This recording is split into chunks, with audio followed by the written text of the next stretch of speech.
For me, there are so many significant changes since 2000 in the space economy. I will only take four out of my head.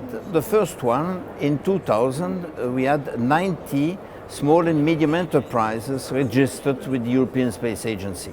Today, while we speak, there are 2,700.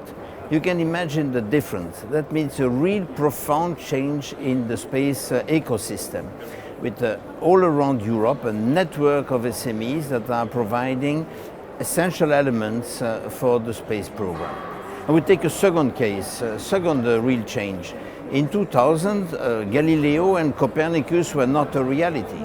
Today we have Galileo, which is the more accurate navigation system in the world that is fully operational. And in September, we had more than 1 billion compatible phones over the world, compatible with Galileo. The other one is Copernicus, that is providing extremely interesting elements and responses to climate change and environment. And also, Copernicus is contributing to artificial intelligence, because we have so many data. How to find the right one? For that, you need to progress on artificial intelligence. I would take a third case, launchers. In launchers, we have developed during that period a new launcher in Italy called Vega, and now the successor of Vega. An important element of this Vega system is a space rider that has been decided recently, and that will allow you to go in space and to come back in a very reliable way and for a cost that is affordable.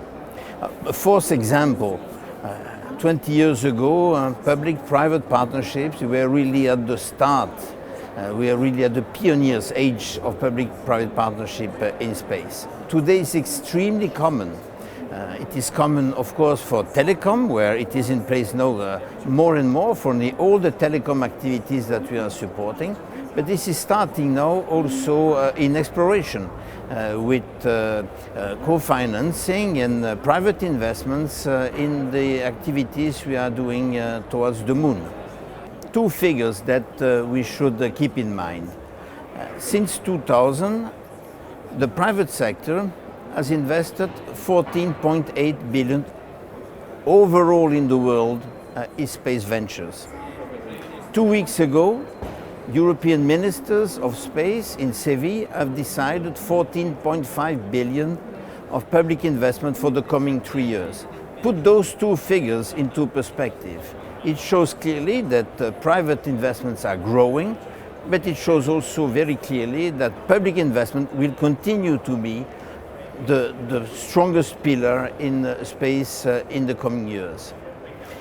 An important point to complement space contribution by member states, we are more and more so relying on co-funding by industry.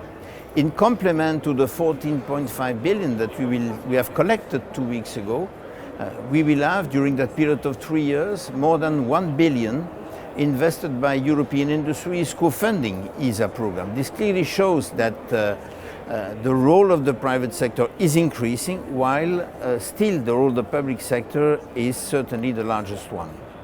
It is true, 2 weeks ago, member states have made an exceptional investment in space.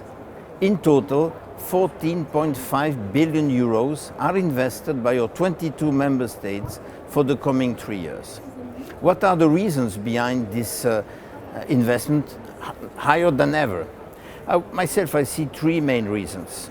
The first one is that we are proposing programs that will help us to master climate change and environment. And that, I think, is very high on the political agenda of most of the decision makers in Europe.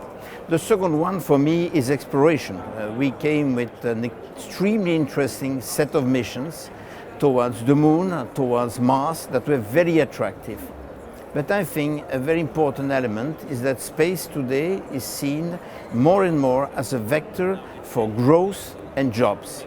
And of course, that is what ministers would like. They want to invest into the future.